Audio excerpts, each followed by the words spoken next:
Yes, welcome to another brand new episode of Between Two Miles with Deena Miles and Vince and Miles. how's your week been going since we last spoke? Oh man, it's been a long week. Weeks are kind of interesting. I feel like sometimes they go really fast, sometimes they go really slow, and then sometimes they do this weird combination where it feels like it almost skips forward. Yes, and in my case, it's always slow. I hate Mondays. I don't want to start, and then it's like, it's Friday here. 'Cause it's over this. Definitely. I feel that same way. Mm. Well, I appreciate everyone coming back for our episode 2. I mean, that feels like an accomplishment, right? We did an episode 1 and then now we're back for an episode 2. We had our inaugural episode. We made it through. That's Great right. feedback from those who watched it. So we do definitely thank you for that. Hoping for many more great things to come. Please, if you are logged in, send your questions so we can answer those in real time as well. Any question will do. Keep it cute and classy though. Yes, definitely. Yes, we appreciate anyone who will be jumping on, and I'll try to put up any questions that we get as we go so that we can try to answer them. And just Very a good. reminder for everyone, this is Between Two Miles, and we are excited to share our own backgrounds and insights and tell some stories and have some laughs and all of those fun things. So, Deena, I appreciate you taking some time out of your day, and happy Friday, happy Valentine's Day. Happy Valentine's Day to you too. I love you, brother. Yes, love you too. Anything big for you today? Are you doing anything for Valentine's Day? No, I'm not actually doing anything today. Tomorrow, I will be going out with a group of friends to see the new Marvel movie. So that will be our little outing, which is Nice. great. And so today I'm just kind of preparing for some things I have to do earlier in the day on Saturday, because unfortunately I'm one of those people that have to work on Saturday. One day I'll get all my weekends off again, but hey, I'm blessed to be employed, especially in this time in economy. So Yes, I definitely. won't complain too much. And what do you have planned for today? I don't know that we have too much planned for this evening. I think we were hoping to at least just relax, catch a movie, just try to find a way to get life to slow down for a day. I think that's kind of the biggest gift Cassie and I can kind of give each other right now is just that slowing things down, having a day off in some ways. Well, that is wonderful. Now, last episode, we spent a lot of time getting to know Deena Miles. Well, this episode, I like to get to know and flip the tables, Vincent Miles. Oh, I have just a few nosy questions. Not Okay. too bad because we planned for this Between Two Miles to go on pretty, a nice long life. So I can really dig into some more questions or, you know, expound on them at a later time. But Yes. tell us, who are you, Vince? Well, I am a person who wears many hats. I think I mentioned last time, I'm a clinical psychologist. That's my profession. That's my day job. I run a private practice and work with people and have many fantastic patients. But a lot of the other hats that I wear, I mean, I'm husband to my wonderful wife, and I am a father to my fantastic son. I am obviously, your brother. I have other siblings as well. And so all of those are kind of a part of who I am. And some of the things that I like to really kind of hold on to for myself as part of my identity is not just those connections that I have, but also how in some of my own free time I can kind of dabble and create and make things and tinker. I'm a very curious person. I like to figure out how things work. And I think you and I, Deena, maybe share that a little bit. My guess is we were both the type that were probably taking apart stuff when we were kids and trying to figure out why or how they work and get them back together and just try to figure out the world and how it truly functions. And I carry that with me almost every day now. Well, that is fantastic. That really kind of segue into my next question for you is, how is it being a father, husband, and an entrepreneur? And what are some of those challenges? Because some of this is new to you. It is. And I feel like I keep adding more and more to that list too. So it feels like it changes every year. But the biggest challenge is, part of it is just how do you manage your time? How do you make sure that you're putting the right resources into the right buckets and making sure that you're taking care of the responsibilities that you have, but also filling up your own bucket and making sure that you're doing the things that make you have kind of the energy and the excitement to keep going. And I didn't add it to the list, but definitely on that list is the Children's Museum. I'm actually wearing some of their logo wear today. I was trying Yeah. to wear red for Valentine's Day, and I realized this is probably my only red shirt. So I'm Okay. wearing some logo wear today. But that's a big one too. How do I manage the time that I'm putting into that as a board member versus my responsibilities and some of my clinical work, and then some of the businesses that I'm involved in. And I'm also, I started this year a consulting kind of arm of my practice too. So I'm adding more and more consulting work and business work, and kind of interfacing with other people who are trying to um, be stronger leaders or stronger business owners, but not from like the clinical perspective of, the psychological work that I do, but really more from that business side. Weaving that all together, how do I then put it all aside and say, okay, it's time to be that family man. It's time to be that dad, that husband. And I feel like I've done a pretty good job so far managing that. Well, I can attest you have done a good job, a pretty good job. Thank you. Definitely juggling all the different aspects of your life and all the challenges that have come your way. I've been there to witness many of them, milestones and things like that. So yeah, I'll clap to you. Yes. Thank So you.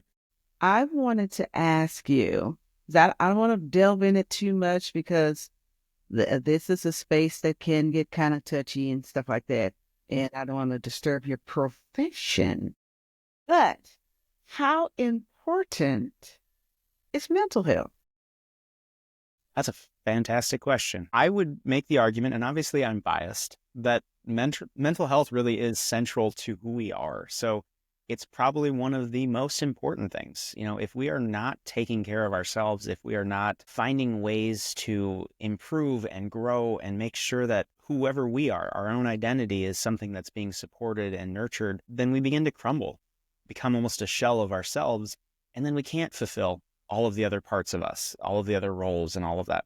So I would argue, just like physical health, mental health is very, very important. We have to take care of ourselves. And it's one of those that I almost see it in my position as almost an honor to work with people. You're kind of being almost welcomed into their life. This additional person who they start to slowly share more and more about themselves. They share about their own struggles, their own deficits, their own fears, all of these kind of things. And some, it's almost like peeling back an onion. They're a little Mhm. cautious at first. They don't necessarily want to share everything. But normally after a few sessions, after I've really kind of created that connection with them, I'm almost kind of privy, and this is where the honor is, I'm privy to some of their deepest kind of concerns or their fears. And then we work on building it. We work on strengthening it. And you can see individuals just grow and flourish and become this more whole and kind of complete person. And when that happens, that's kind of that aha moment as a therapist to answer your question about, how important is it? When you see that happen in an individual, when you see them kind of reach that broader, kind of fuller potential, to me, it's like this ringing bell that's like, this was the most important thing for that individual to go through that process and become that full person. Okay, very good. I mean, in the world today, we see mental health is becoming a little bit more normalized. It's talked about more. It's not a bad word or it's not a stigma, at least the stigma in it is coming down more. So what can we do as a community or body of people to help? A woman will go check on mostly everything with herself and mental health as well. But then they have friend groups they can download things to and girlfriends and stuff like that that can help you walk you through things. But when it comes to the challenges of like men checking on their health in general, Mm-hmm. of course, their mental health, what can we do to, kind of just help really normalize that? Let's say starting inside of our family. Yeah, I think that's a great question. I think I would probably answer that on a few different levels. So, the first one being that, yes, there is a stigma around mental health. It's getting better. It's not gone, though. When I first entered kind of the world of working in mental health, went through grad school and kind of jumped in, this was a big kind of central topic because we were just starting to kind of break through this idea that it was no longer taboo to talk about it. People could be more open about seeing a therapist or working on their mental health or having a diagnosis or dealing with struggles. And over the last maybe 15 years or so, I think this has changed in pretty dramatic ways. You now see it, in advertisements on TV. You'll have professional athletes talking about their own struggles. There'll be spokespeople or kind of models for different kind of counseling or therapy apps. And so we're starting to see more and more of it on a very public stage. Now, to get into this in a few more layers, I think you were starting to kind of peel back one of the layers. There's a gender difference. Men have always kind of lagged behind in this regard as far as that openness, that vulnerability that maybe it takes to say that something is wrong, something doesn't feel right, or I'm not okay. And certainly from a physical side, absolutely. You've got men who will never go to the doctor. They will grow a tumor and die before they will see a doctor. And that has been the history for generations. And some of that's gotten a little bit better, and the medical community has been doing better at kind of outreach and getting patients and people in sooner to at least break that barrier with the doctor. In the mental health world, it's no different. Men are going to be slower to kind of open up and feel comfortable. And one of the main reasons for that is it's not modeled very well. It's not modeled from your parents. Your dad is not generally going to be that person who kind of models that idea of I'm going to go to a therapist, or I'm going to take care of my mental health, or I'm going to take care of my physical health. And so this all started a generation or multiple generations ago for us on an individual level. So one of the things that we can do is model that better. We can make sure that we are demonstrating that it's okay to even just turn to a friend and say, I'm having a week this week, or I'm not feeling okay, or man, I'm kind of scared about something, whether it's the world around us, the political climate, or whether it's, back in COVID, or whether it was the future. We're just concerned about what's going to happen next. Sometimes just voicing that is okay. Okay.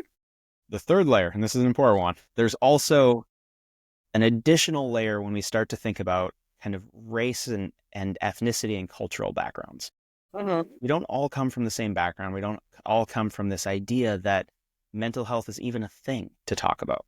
And so sometimes when we start to kind of add those layers in, and I can only use myself as maybe a reference here, but as a Black male, that's even harder. It's harder to kind of break down and say, I'm going to be vulnerable. I'm going to be open. And so that is an area where I've worked really hard and kind of with some of my clients, making sure that I'm present, I'm there for them, and kind of a clear kind of representation of them that I can be a safe space for them. And so I have clients from every background, but I do kind of pride myself when I can make sure that I am present and available for somebody that maybe wouldn't be able to find someone that looked like themselves in that counseling environment. Okay, yeah, I think that is very important because, yes, in the community of color, that can be frowned upon to even speak about your business outside of your four walls of your home. Don't tell nobody what's going on inside of my house. That I was raised under that thing there. But I'm glad you touched upon, sometimes people stigmatize mental health as like someone who actually has like a diagnosed thing. And that's what the picture of mental health, all those types of things. But just something as small as, hey, my job is changing and I'm feeling unsure about it. Or I'm about to move to a new area and I'm feeling unsure about that, and I don't feel like I fit in this community. That can start a something that can lead to depression and bring your mental health down, bring your physical health down, cause you to lash out at people where you wouldn't normally lash out because you're not saying anything. So I'm mentioning that because I've had an instance where I just felt lost, just a moment. I just got lost. And my friends didn't necessarily understand what I was touching upon. So I went and saw a therapist just to have someone to give me the tools on how to navigate that space so that I wouldn't stay in a lost state. Yep. Yeah. Sometimes that's all that's needed. It's not necessarily, if you're going into therapy, that this is going to always be a long-term thing. Doesn't have to be the rest of your life or the next several years that you're in therapy. I've had many clients where it's been 2-3 sessions. We kind of get to understand what the problem is and try to offer some tools and give some direction. And that's it. That's all they needed, a little touch point. And maybe they come back a few months later, or they come back a year later or something. But I still see that as a success, even if it is just that small kind of bite-size kind of thing that was needed. Very good. Well, thank you for sharing just a little bit about that. Did I see we had a question? Yeah, we had a question pop up. So let me throw that back on the screen for us. Question was, what are good resources people can use to find affordable options towards therapy if their insurance doesn't cover it well enough or it doesn't get covered at all? That's a great question. And honestly, this is one of those problems that we've been trying to work on in the mental health world, is how do we improve access? How do we improve kind of how affordable it is? And honestly, you and I could probably have an entire conversation about insurance. That would be an entire hour and a half. So my short answer, and I'll try not to be, Professor Dr. Vincent Miles right now, but my short answer for this is that there are some clinics out there that offer sliding scales, offer the ability to kind of do reduced rates. And that would be one of those that I would check for. If there's somebody out there who, instead of charging a full fee, and let's just use a round number, instead of $100 for a session, maybe they would take $40 or $30 for a session. That would be one option. Another thing to consider is if you're employed, sometimes your employer not only has your insurance, but they might also have what they call an employee assistance program. And that might be an easy way to get even just like 4 or 5 free sessions somewhere to kind of get you started. And maybe that's enough to kind of say, I've got some support. So check with your employer, and then check for some options that might be more of a sliding scale fee. Do you recommend, sometimes there's group work? Can't that kind of reduce the cost if you can find group work where, it's a group of people that may have some of the same issues or concerns? Like, I know if you're going through grief, someone died, they have the group grief therapy sessions and things like that. Can that help? Yeah, that's another good recommendation. Yeah. Group therapies are another one where insurance may have a rate that's a little bit kind of more, I guess, approachable in some ways. Some of those groups they're normally very targeted. So it's grief or depression or anxiety. And so sometimes for clients, it is hard finding one that you fit just right into, but that could be another kind of good option to take a look at. And then there's also online services, online apps. And this is another one where you can find some affordability. Now, here's where I would say it's still a little bit complicated because you're still paying a lot out of pocket, but it might be less than if you were to go more the traditional route and still paying out of pocket or having to pay a full fee and your insurance doesn't quite kick in. So examples of that would be like BetterHelp.com, Talkspace, I think is what it's called. There's a few others. But they all offer kind of the same kind of similar concept where it's normally like a weekly or a monthly subscription, where maybe you're paying, $100 a week and you have access to to a counselor to have a session and maybe some chats that might go back and forth. So there are other options to kind of look at. But yeah, I would still fall back to that idea of if you're really kind of struggling and insurance really isn't an option, sliding scale at some clinics might be the best option.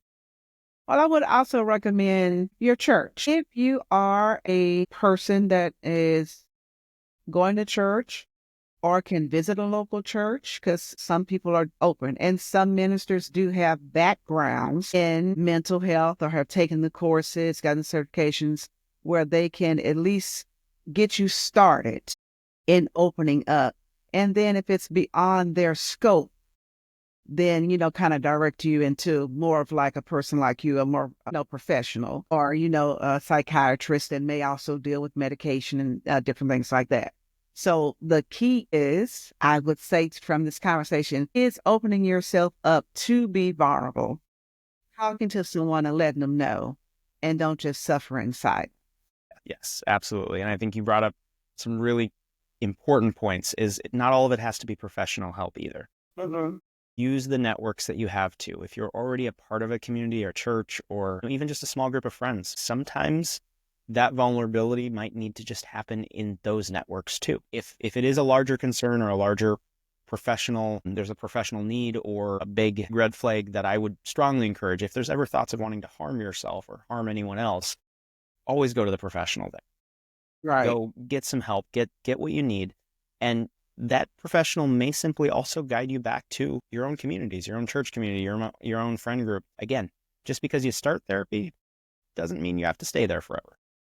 And don't they have some 800 numbers? If, like you said, if you're thinking, having thoughts, Yes. sometimes you can just have a random thought that just shoots through your brain that Uh-huh. means harping Mhm. on. But there are 800 numbers where you can call immediately and have someone to talk to just to pull you off that ledge or to kind of flesh out what may be going on, with you at that time. Are you looking for an 800 number now?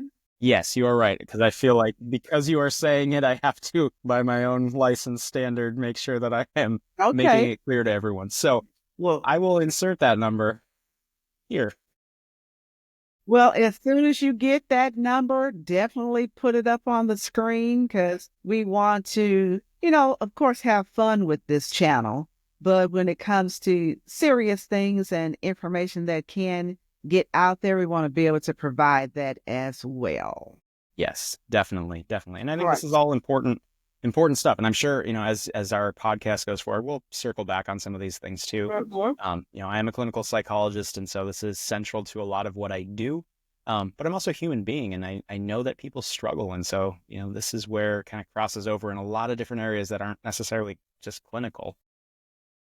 And we can link some of that stuff in the bio too, especially like on the YouTube page. We can link it in the bio. So Yes. if Yep. you're watching this on a playback, of course, you can look that up.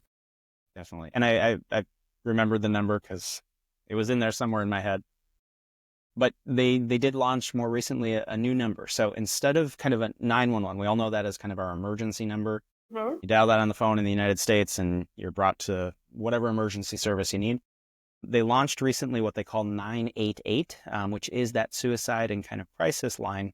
And you can call that number 988 or you can text that number 988 and Mhm. it'll immediately connect you with kind of a local dispatcher or a local kind of crisis line. So wherever you are, whatever state, whatever city, that is a service now that exists nationwide. So simply doing 988 and getting the support that you need. Well, very good. I appreciate you sharing about the nature of your business, that passion, that because that I mean you have many passions, but that is one that's kind of, top of the list there. I see we have another new question that just Yeah. popped in. Yeah, our audience is growing right now. So we have multiple people listening live right now. And just as a reminder to everyone, this is Between Two Miles. This is our podcast, and we're trying something new. We're also streaming this on YouTube currently, and it's also on the Riverside app that we're recording on right now. So we have people live who are listening, and they can insert comments. They can put something out there for us to kind of think about and add into our conversation. So we just received one. And this is from Christine, who is actually down in, I believe, Pine Island, Minnesota. So shout out to Pine Island. Other than, the fact that we're wearing the same color shirt, which is on purpose because it's Valentine's Day, what do the two of us have most in common? That is a fantastic question. Well, well, we let's talk about colors first. Okay. We have the same favorite color, which is what? So let's go with that one. Blue. Blue. That's great. So it's unusual for a girl to have blue as her favorite color, but for me, I always say I think I was supposed to be an island baby or something because the ocean is just so beautiful to me. That blue color is just so tranquil. So any shade of blue, I just like blue. I'm drawn to it. Mhm. Usually the boy's color, but it's okay. He's sharing it with me, so. Mhm. That's right. My other brother, his favorite color is blue too, and then sometimes he goes to orange, Okay. but it's just a thing. Okay. I think we also we share the love of cooking and passion for design, like you touched upon, tearing things apart. So I think we're more of intellectual thinkers and tinkers with things, Mhm. you know. Yes. And I think we also have a passion for service. We do not mind jumping in, helping and serving others. Yep. I would agree wholeheartedly with you. And I think we also even have some mannerisms that are a little bit the Yeah, we same. have a lot of those. Yeah. So I think Cassie calls us out on that every once in a while too, where Yes. She she looks at me, she looks at you, and you visit, and she's like, "Oh my God, you guys are the same." and on a very, very, very, very personal level, we share the same birthmark, which is really weird. and it's in the same spot. She Hmm. won't tell you where it is, Yeah, but it's a hidden we birthmark. do share it. Yep, yep. We're not twins because I'm clearly younger. Excuse, I am 25. What are you about? I am forever 25. That's fair. That's fair. You got me beat. All right. So I hope we answered that question. But yeah, anyone who knows the two of us, we didn't necessarily grow up with each other, but there was a lot of those kind of background piece and some of our interests and the way our brains think that are very much similar. It's a lot to say about DNA. Hmm. Hmm. Yeah, it's very strong. Hmm. And I mean, we're funny people. We're fun. Sometimes we're pranksters. And then sometimes we're very stoic. We can walk into a room and say nothing because we're just observing, Yes. taking it in and analyzing, but try not to be too critical because I know I can be very critical and I'm very opinionated. And as I get older, I'm trying to learn to give my opinion only if it's asked Hmm. because I want to come in. If you're telling me something, I'm ready to start helping you solve it. Let me help you solve that problem. So I have to pull back from that because not everyone likes that. Yep. But you're my very, very, very, very, very, very, very, very, very, very close friend. It does not matter what you Hmm. think. I won't tell you what I'm thinking. But because they know me, they can accept it or they can, just sound off on me. I'm like, oh, I'm so sorry. I wasn't trying to, let me give you a chance to speak. Yes. Want to pivot because we don't want to stay so heavy. We Okay. want to stay a little light. But this one is going to be a play on another hot topic that's happening in the world today, EI. The light. Yes, but since we're not at work, I want to bring it to a family level between diversity, equity, and inclusion inside of your families. Because as you can see, we're very diverse. And inside of our family, if you know us, we are very diverse. Mhm. We're different ages, different professions, different locations, different mixture in our family, black, black and white, black and other cultures, Mhm.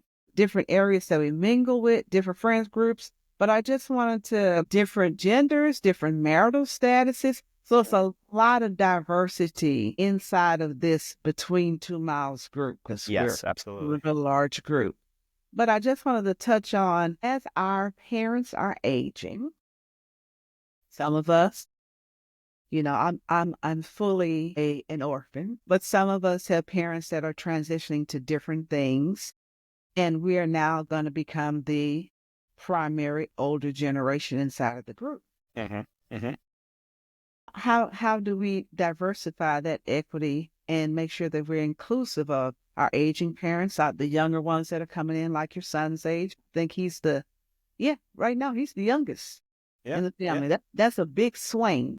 It is. It is. We are the bridge right now between Mhm. the oldest generation that is still kind of there, but aging and also disappearing on us. And Mhm. quickly, I think we're going to find ourselves in that position.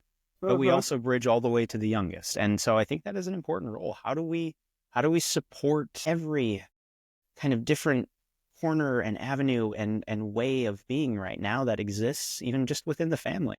Mhm.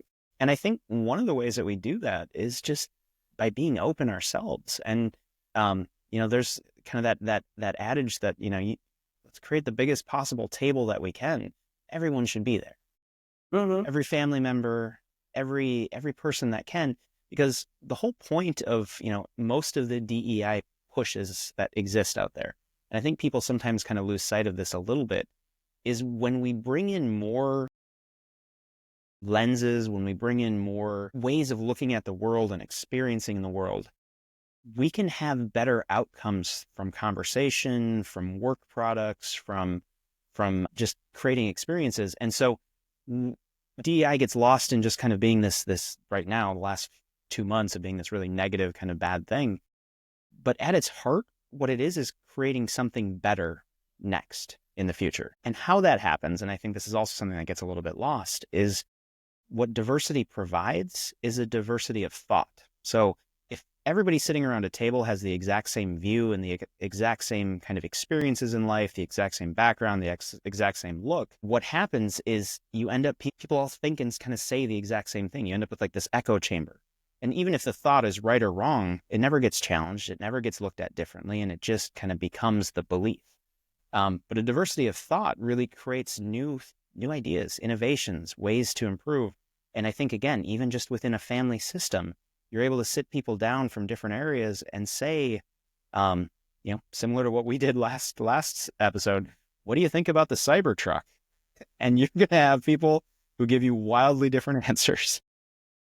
So that's my take on it right now. What are your thoughts? You got anything? Well, I'll just say this, in the age category of, let's say, the cousins of the Miles, I'm the oldest. And so I'm the oldest grandchild, I'm the oldest sister, I'm the oldest cousin, I'm just the oldest. So I kind of take on more of a matriarchal role. But in that group, I've seen so much change because I was raised by our grandmother. And our grandmother was a real grandmother's age. There was, 40 or more years between us. Mm-hmm, mm-hmm. So how they thought in their time frame versus me coming up, I would always push against and challenge some of those thoughts because I felt that as our family dynamic was changing, as people were marrying other people, bringing in people from different areas or marrying outside of our race, that different things needed to be thought about and things that it was okay to say when you were in just your ethnic background. You have to push back on some of that because that's kind of offensive in what you may be saying. And you need to think about it broader because this is your family. And you want to always show love to your family and make sure that they don't feel like an outsider where the world already has them as an outsider because they may be interracial or the couple may be intermixed. You don't want to have that inside of your family. So I would always push against that and challenge them. I won't say that. No, you're saying that. That's your grandchild. That's your flesh and blood. We want them to feel included. So I've always been a fighter, I told my friend the other day, she knows I will fight for my brothers no matter what's going on. I will fight for them. But it also, like you said, it helps to broaden your thought process and broaden your experience. I think it's also important for you to get outside of your community so that you can see how other people live. Yep. And instead of just knowing someone based on what the media puts out or what you heard, experience it yourself and make your own, rational thought process and decision about it.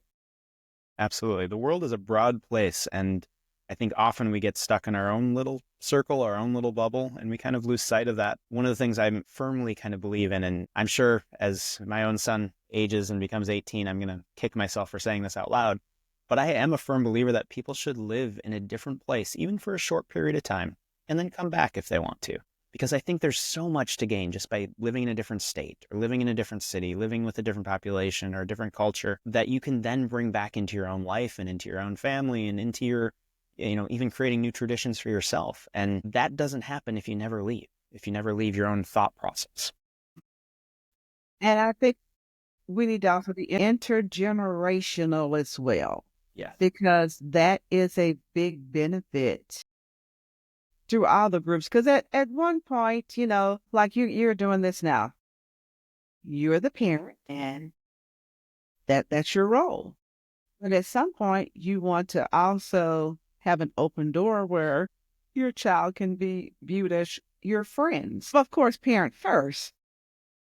And they're going to talk to you as a parent. But at some point, as they start developing themselves and getting their own families, well, I'm going to be able to go talk to my dad as a friend or as a man, or, if you're a daughter, talk to my mom as a sister or as a friend or something. So just not forgetting the parents as they're aging. Because a lot of times when parents age, we just push them off to the side. Yeah, they're over there. But keeping them included Yes. Yep. in what's going on, because as they're getting to that next age as well, they're also going through their own challenges, how they think about themselves, uh, going back to the mental health piece, you know, if they can stay included in the group and not feel isolated, that's the word I'm looking for, Okay. that can also be very helpful. Yeah. Yeah. I agree. And I think the other thing we sometimes lose sight of is there's still a lot of wisdom there. Mm-hmm.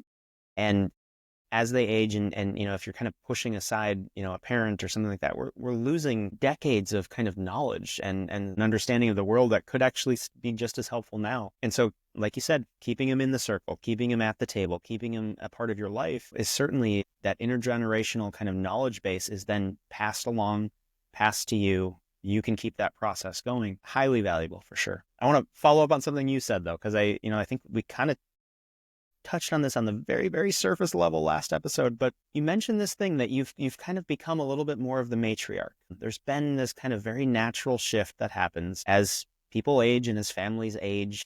We become the older generation over time. I'm wondering how that's sitting with you. I'm wondering kind of what you're feeling like, just knowing kind of you hold a little bit of that position right now. And the follow-up question to that would also be, when did you first know? And when did you first feel that feeling that I am now that person? Well, I'll say this. Because I was raised by my grandmother, it helped me to have an insight of what that looks like. Because her house was the central house where her kids came if they had issues or problems as they were navigating either going through college. Now I'm married. I'm struggling with this marriage, or I'm struggling with these finances, or, whatever the challenges were. I got to sit and have, like, as an audience, and have a firsthand look of how she tackled that. Now, some of it I may not have thought that it was too tactful, but I was a child, so I stayed in my child's place and just stayed in an observance role. And say, oh, I wouldn't do that if I ever had that opportunity. Also, just share it, watching her navigate the highs and the lows. She did give good insight and information. She did have opportunities that as she got older where she could be more of a listener instead of a director, and letting people fail on their own, because through struggles you do learn. And watching her, taking the reins off some. So when did I notice it? It was a shock to me. I mean, we're 10 years apart.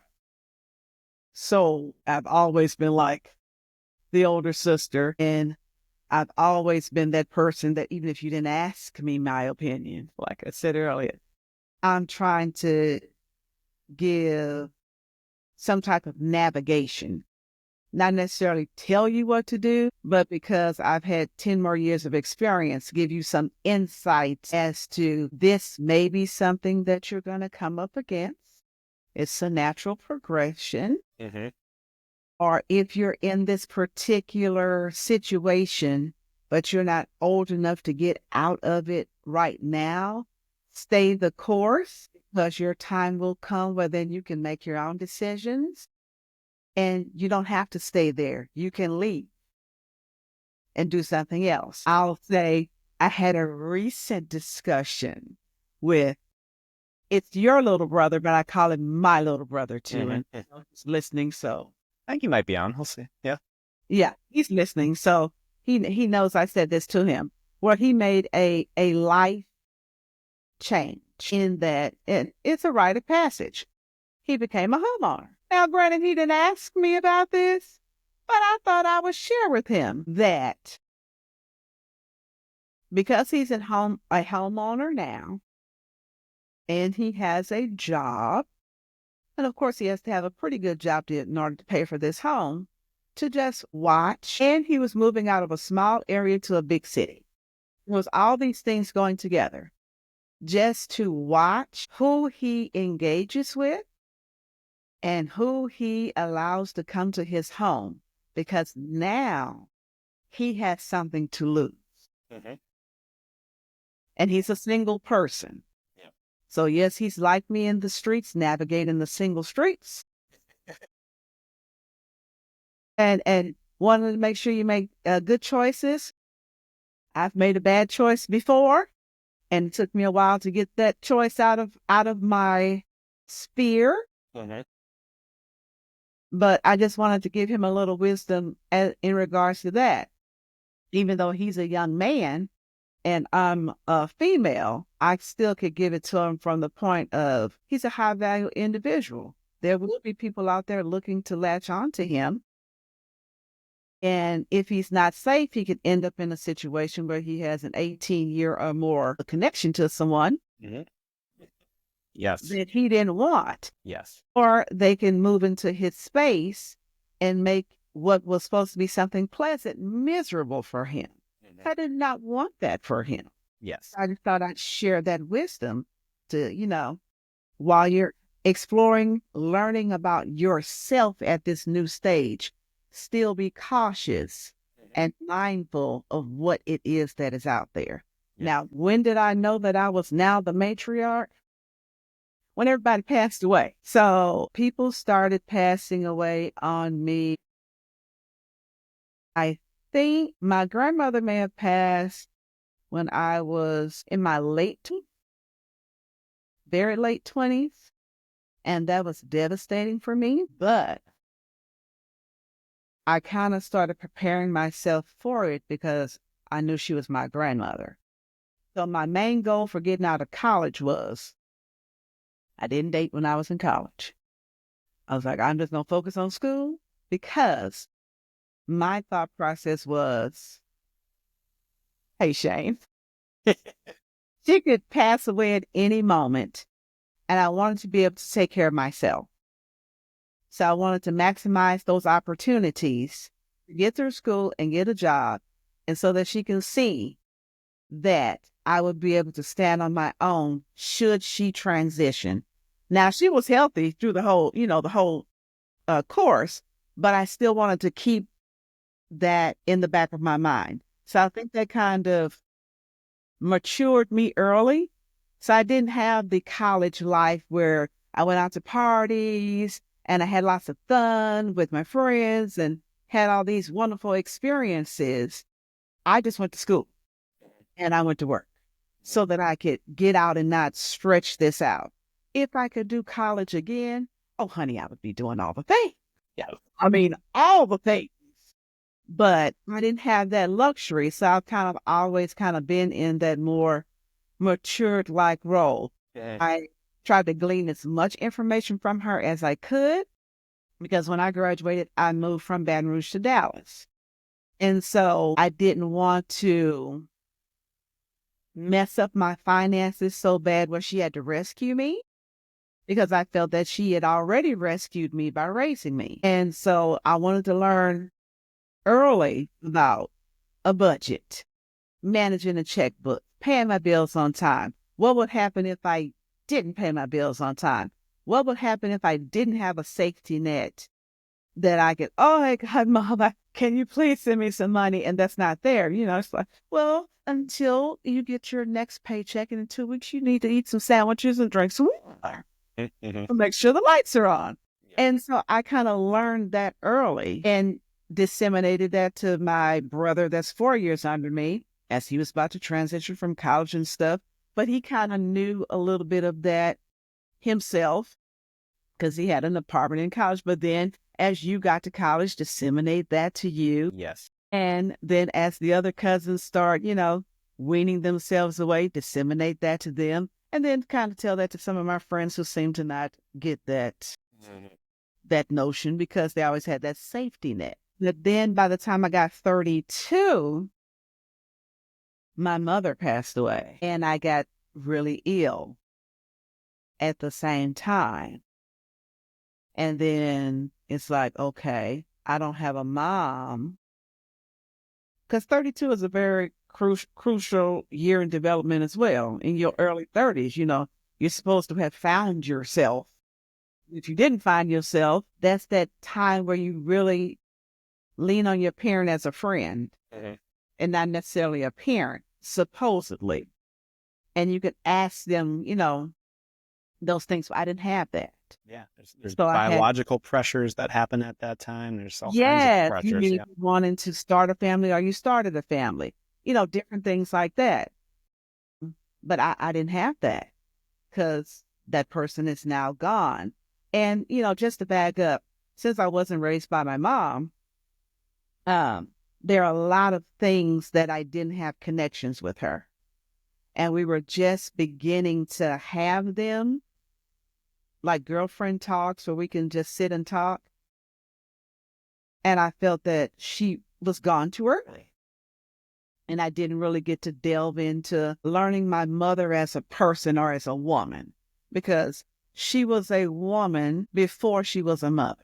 So it's like, who are you? What made, the questions you ask, what formed you into becoming this person?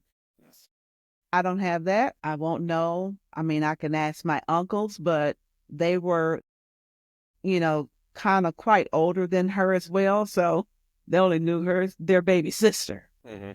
So then shortly after that, maybe 2 to 3 years after that, our dad passed away. So again, I didn't have that. Dad, I'm really into the dating scene. Tell me about why men act this way. Mhm. Mhm. How do I navigate this? I just want to cry on my daddy's shoulder. All that's been yanked away from me. So I just realized, like, oh my God, I am the older person Mhm. who has to be available to depart wisdom if it is needed. So, I mean, I take some classes about different things. I do kind of naturally surround myself by older people because I've always been around older There's people. comfort there. Yeah. And I just ask them questions and things like that. But it's different if it's inside of your family. And then, especially after my mom passed and my dad passed, I started reaching out more to my uncles and talking to them. And as we're talking about, as people get older, pushing them to the side, I start drawing them closer to me and let them kind of feel some of those roles. And then, the women that they're married to, my aunts, filling some of those roles as male and female things to kind of nurture me as I mature into things. Because eventually they're going to go as well. Yes. And you guys will have questions and things. I mean, I can remember when you had your son. You hadn't had a baby before, and you hadn't had a baby around you before, but because I was the oldest, all of you all have been my baby. Mhm. I've It's true. babysat all of you all. I've changed all of your diapers. I've seen all of this, and I've seen all of that. So I made sure that I made myself available to you and Yeah, came right on up. and we appreciated that. We needed that. Yes. And it's like, go get you some rest. Let me take this baby from you. He'll be okay. But I try to also make myself stay present. Even though me and my nephew have a challenging relationship, the different sort, I try not to let it hurt my feelings. Even though I may joke about it, I realize that he came out as a whole, fully formed person, and he has to take his time doing his things, but make sure that I stay available. Yes, yes, and he will absolutely grow more and more into that relationship because he does adore you. Mhm. He asks about you, even though he'll never talk to you. He asks about No, he asked about me. I think the thing that trips him up is, yes, I adore and I love her as long as she stays as the picture on the wall. you. Mhm. But when I come and I'm an animated object, then it's like, she's alive. Yeah, he's a fun one, and someday hopefully we get him on this between two miles, kind of conversation because um, when he warms up to people, and you've seen it too, you might visit for, a week or two. Day one, he's not talking to you. Day two, he starts to warm up. But by day, 4 or 5, he wants to follow you around and figure out what you're doing. Well, I just love when he asks me when am I leaving. And I'm like, wow, Yeah. it's really straightforward. But I mean, he's not my first nephew. I have other nieces, biological nieces. I have other nieces and nephews that I claim. I mean, they're really my cousins, but because of the closeness with their mother and the age gap and the proximity, I still call them my niece and nephew. And they're like in their late 20s and 30s. And then I have godchildren who are, navigating college life and post college life. So I am there for whoever needs me. And I may not have all the right answers. I may not know everything, but I have the presence of mind at least to allow them to express themselves. Mhm. And then if they ask for my opinion, give it from a nurturing standpoint. But then, like with your brother, also from a cautionary standpoint, because I would hate to see them go down any road that would be a setback for them. You want to always push people to progress forward. Yeah. Yeah. If you can assist people in at least seeing the pitfalls, seeing those dangers that exist, and people are always going to make their own decisions. Of course. But if you can assist them and they can navigate and essentially hit some benchmark, let's say 30 or 32 or whatever, and be in a better position than even you were, I think Most definitely. then I think that's how family really does support itself. That next generation, Yeah. that next few generations gets even stronger and even further ahead. Mm-hmm.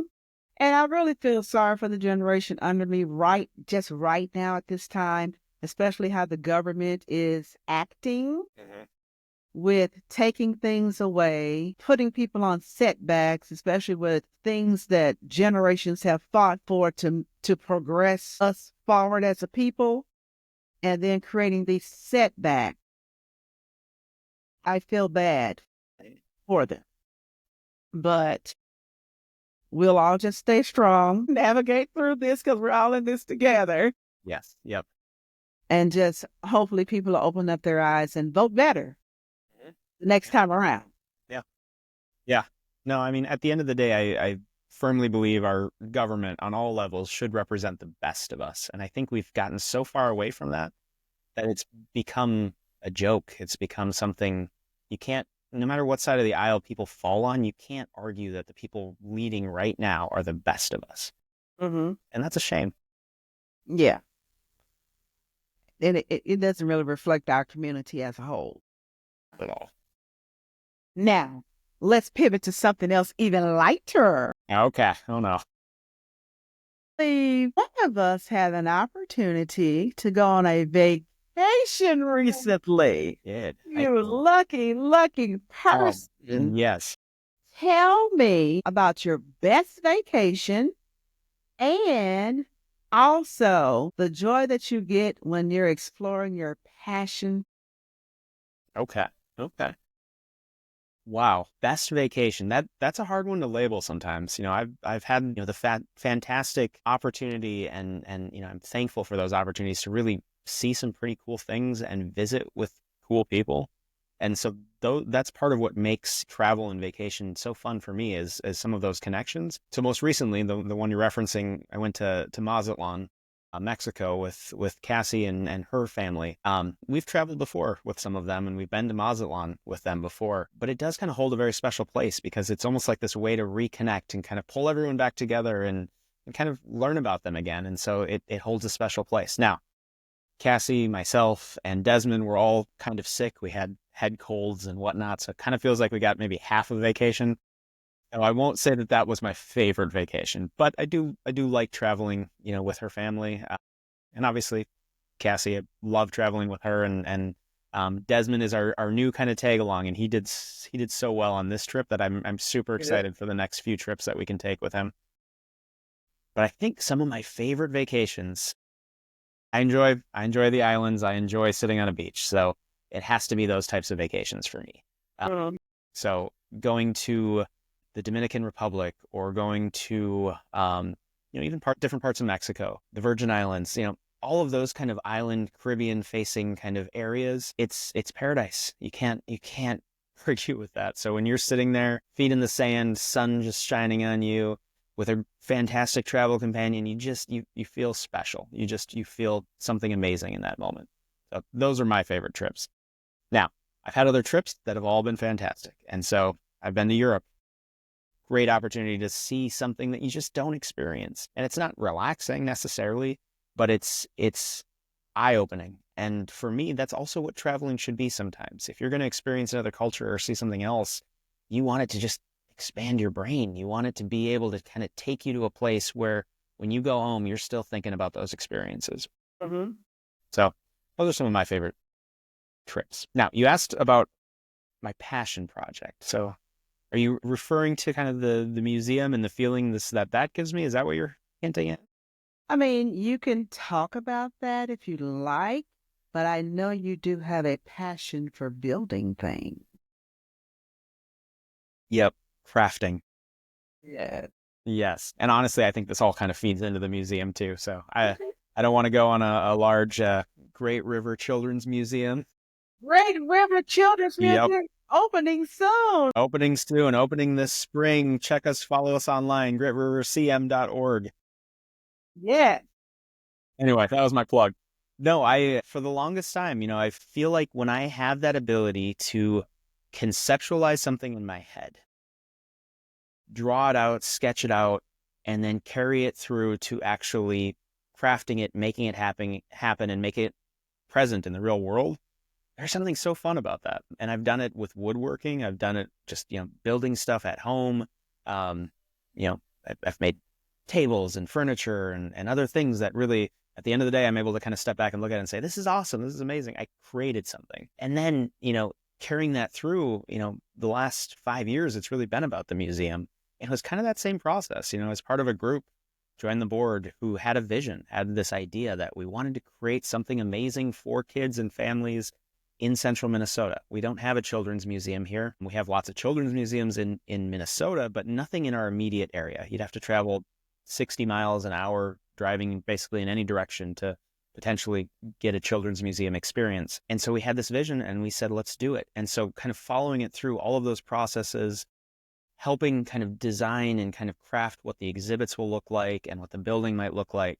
And then right now it's under construction right now. So being able to see it, kind of gave me that same feeling, that idea that I'm carrying something from vision to fruition and implementation. So that's been one of my passions. Well, that's fantastic. I mean, I've had an opportunity to visit the Children's Museum and see, well, I mean, I was there sitting in your living room when you're talking about the concept and talking about creating the logo and, helping to pick out which one you like. And so I kind of feel like I've been a tag along with this too. Mm-hmm. And to see it go from what the building was to what the building is becoming. And then also the conceptual drawings and the excitement around it and how it is going to help children explore their imagination and play and maybe even tap into some parents. Because if I was a parent now, I still have an inner child. So that would help me explore my inner child as well. So I think it's going to be great for your area. Now, one of your projects that you did at your house that I thoroughly enjoyed is when you made that pizza oven outside. Mm-hmm. I'm Mm-hmm. like, my God, look at this. Mm-hmm. Look at this. And the pizza was pretty great coming out of there. So it was just something that it was a small project, but you figured out how to do it. Mm-hmm. It added value to outdoor living for you. And it's something you can share with your family and friends. So, that's great. Mm-hmm. Fantastic. Now, me, passion projects, I don't have any. When I was in school, we used to have to make models. I can't cut a straight line to save my life. So my models are all like trash. But if I do get a thought in my head and I draw it out too, Mm-hmm. I find some money and get a professional to come and do it. Yeah. Or if it's something small where I can take a piece of furniture and transform it into something else that fits into what I like. Or if it's just redesigning or resetting a room, it's different ways you can be creative with things. So Do you save your drawings? Do you have a collection, a stack of things that you've sketched up and drawn over the years? Well, see, my problem is sometimes a sketch may end up on the back of an envelope. I talked to you about this yesterday, that my thoughts generally fall on the back of an envelope, in the leaflet of a book, the corner of a napkin. And yes, some of those sketches are around here in different things, but if I should pass away before you, and you happen to be one of the people that end up at my house helping to, disseminate some of that stuff, if you do find things like this, little Mhm. journals and stuff, Yep. challenge you to keep them. Because in the crux of those journals, you may find, I don't know if you can see that, like That's drawings. washed out right now. Yeah, different drawings of my thoughts. Okay. Because I think yes, I do think in words and stuff, but I mostly think more in images, visualization of things. Yep. I like that.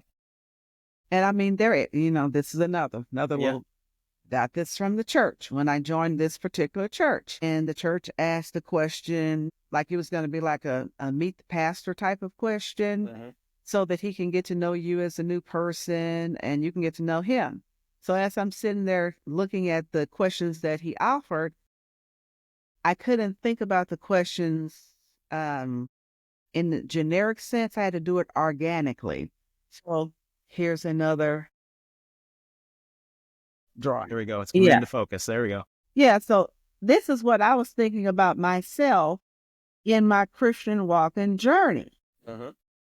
And so it was like, this is like a vase with soil in it, and I was the seed in the middle. And as different things kept coming into my life through the scripture and through the words, though that seed got watered, and then it started growing different branches of different things. That I notated different ages when I started realizing different things and where I was, because that's just how I think. Yep. So kind of how you felt nourished and how you grew over time Yeah, too. yeah. Okay. So you'll find lots of little images. Okay. Like even when I'm doing recipes, if I'm about to cook something, it's never just the words. I will have drawn out how I wanted the dish to look on Yeah. the side of the paper, and then the different ingredients that go into the dish. That's that's just how I think it. Here's my thought on this, Tina. I don't want to wait until you pass away to see some of that. Well, So I'm dying. I just good. want to let I'm being Good. fair. Please live forever. And then prior to anything, I would love to see some of those sketches because I think, again, we talked a little bit earlier in this episode too about how we have some similarities. Mm-hmm. I do find myself kind of sketching just things sometimes and ideas. Certainly if I'm going to create or craft something, I'll sketch out that plan. But I'd love to see kind of how you think about, even when you're preparing a dish and kind of sketching out just your idea of it. I would find that fascinating. So you got to share that with me. Well, I shared one thing with you one time I was up there. Y'all were talking about Mm-hmm. whole closet Yes. and reorganizing it Mm-hmm. or whatever. Yep. So I just went down in the room that night, drew out the whole closet, Mm-hmm. and then left it for you on the table when you came and woke up the next morning. So that was just me thinking about it. Mm-hmm. No, I love that. All right. I got a couple questions in the chat, so I want to make sure we circle back on some of these. Okay, go.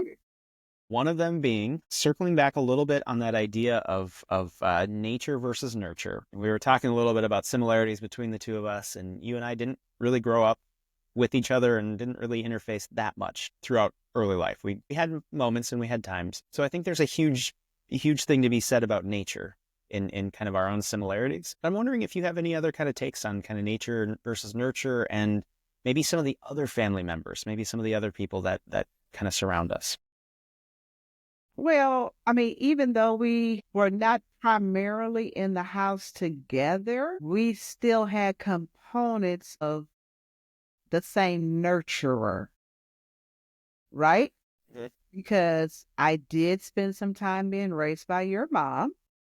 So I was in her environment, and you had the most amount of time in her environment because Yes. she's your Yep. mom.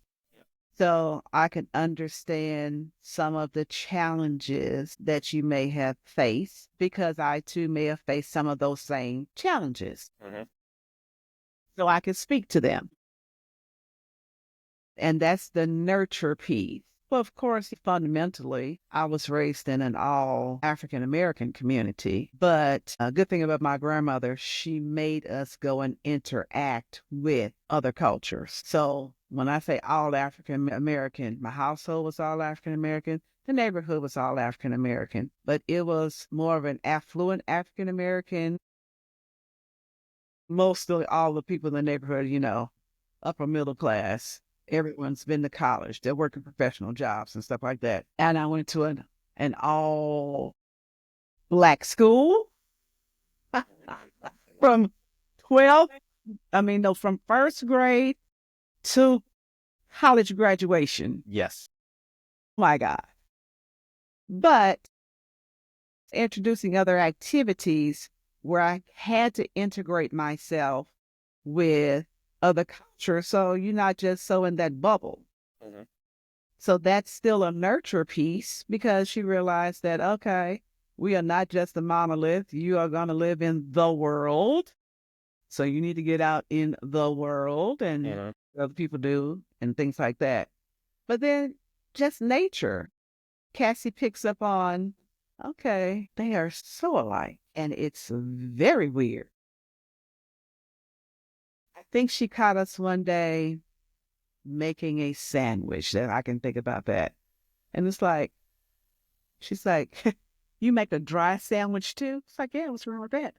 Meat, cheese, and bread. It works. Mhm. He does the same thing. I'm like, oh, okay.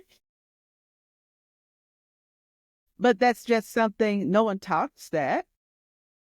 That's just our taste bud Preference, yeah. and our preference. But I don't know. I think the more that we're around each other, we will see that, of course, we are more alike than we are different. We have some of the same innate values about things. We are very inclusive in nature in regards to all different types of people, no matter what walk of life they come from, and that you can learn from anybody.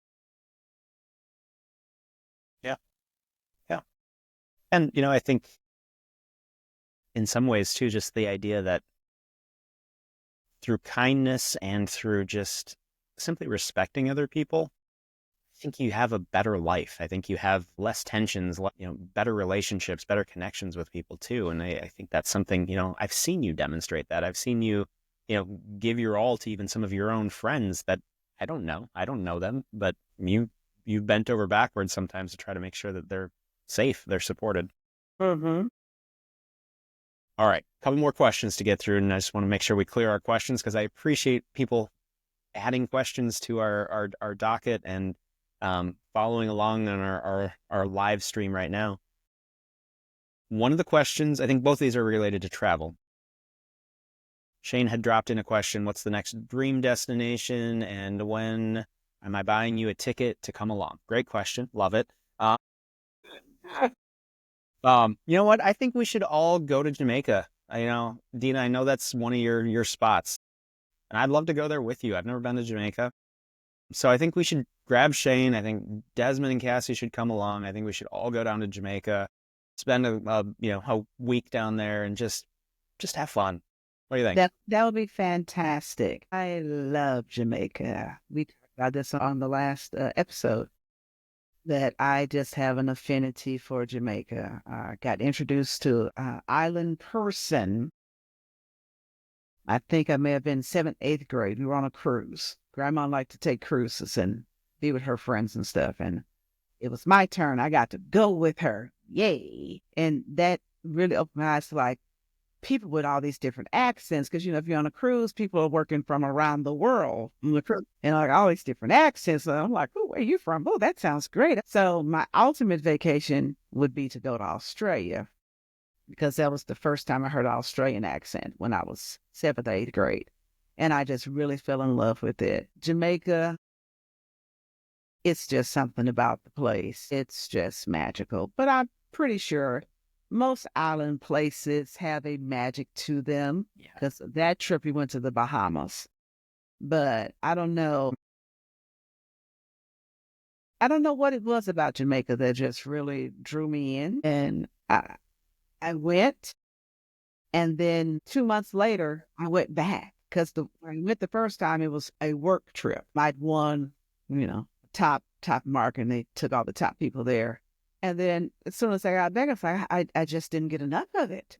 And I flew back down straight to the island and remembered one of the drivers that drove us when we were there for the work trip. And I got his phone number when I went the first time. And when I got back, called him and said, "Hey, can you pick me up? Yeah. I want you to introduce me to your Jamaica." So I went to all the places that were not on the path as a tourist. Yeah. Went to the real Jamaica. Yep. And so I've been back a couple of times before, and I do the same thing. Whoever is the driver, okay, that's nice and great. Take us to the real Jamaica. Mm-hmm. Where do you eat? Where do you play? Where do you party? And so it helps you to really just experience a space and listen to their stories and get to know things and, be in a more relaxed vibe. Now, my next trip, I'm hoping to find a reward to myself for something that I'm presently trying to do. I can't talk about it now Okay. because it may jinx it, but maybe some podcasts soon later I'll be able to talk about it. Yeah. But I'm like, if I can manage this feat, I'd like to go to Paris. And it doesn't have to be for a week. It can be Paris for a day because I'm that type of person. Hey, we can just go have dinner in Paris and come right on back. I want to go to the Louis Vuitton restaurant. So everything is Louis on my plate with the logo. Yes. There you go. Okay. And I have a Well, little for y'all to come with me. yeah, in a future episode, we'll get Cassie on Between Two Miles because Cassie and I have been to Paris. We did basically a 24-hour trip in Paris and then moved on to another spot. And honestly, I feel like that's the perfect amount of time. And that's my own personal thought, but I mean, yes, because I know things about Paris and, yes, Paris is Paris and it's burning, but Paris is Paris. yes. For the thing that I want, of course, I want to do the architectural tour. Yeah. So I would probably not just stay there for dinner, try to stay there at least 32 hours. That's a good amount of time. That's about how much time I spent in Las Vegas. That was just enough. So I can see the things that I've studied, some of those things that I've studied, snap that picture in memory, eat some of the food, and then, go to, like I said, the store that I wanted to go to. And then, come on back. And I'd like to do that with a bunch of other places too, like Dubai, of course. It's the architecture thing about it. Go to Egypt. Now you may need to spend a little bit more time, but I do want to see the pyramids and different things like that. Go to Greece. Go have a real Italian meal, and see the Colosseum and all these things before they fall away. Go to Ireland or Greenland and see the green of it all. Different things like that. And if I happen to go to Australia, now that I'm not coming back right away because it's such a big continent, lots of things going on, and it takes a long time to get there. Yeah. Yeah. I feel like that is a commitment. Yes, I believe it. If it takes you more than 24 hours to get someplace, you need to stay. At least a month. Yeah, that does feel like a month or longer of just being able to learn a city, learn the region of territory or whatever they call them, and then probably find another spot to kind of set up for another few weeks because I feel like it has to be such a wide-ranging kind of diverse place that I think even if you were to just be dropped in Sydney, you're probably not getting the real Australian experience.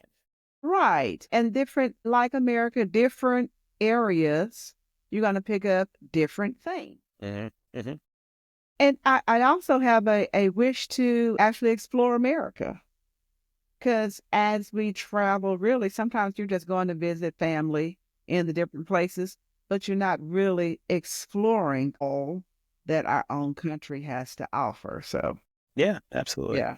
Those are fantastic answers. And so For everyone listening, between 2 miles, keep following along with us. I think probably around episode 5, it sounds like Dina's going to share her secret plans with us so that we can know where she's going. And then follow probably episode 25. We'll do that from a beach in Jamaica. So between 2 miles, episode 25, Jamaica on the beach. Let's speak that and keep speaking. Manifest that. Yes. Yep. It'll be so awesome. It's nice. We also had another comment, kind of a shout out to Grandpa Bob, who is Christine, our neighbor's dad down in Pine Island. She's visiting him right now. One of his favorite places to visit was in England, Scotland, and Wales. Those are all fantastic places. I think there's some history and some architecture there that you could probably explore. Well, from the last episode, I'm all about jolly old England. Those people, those are my people. Yes. I think that's one of the trips that's probably on our list with Desmond at some point in time would be one. So Iceland Air has had this program. I think they still have it where you can do an extended layover in Reykjavik. So you can stay in Iceland for, 3-4 days or whatever, and then continue on to whatever your destination is. And so we always had this dream of doing Reykjavik and then going to Ireland for, half, a week or something like that and stay over in Iceland for a little while.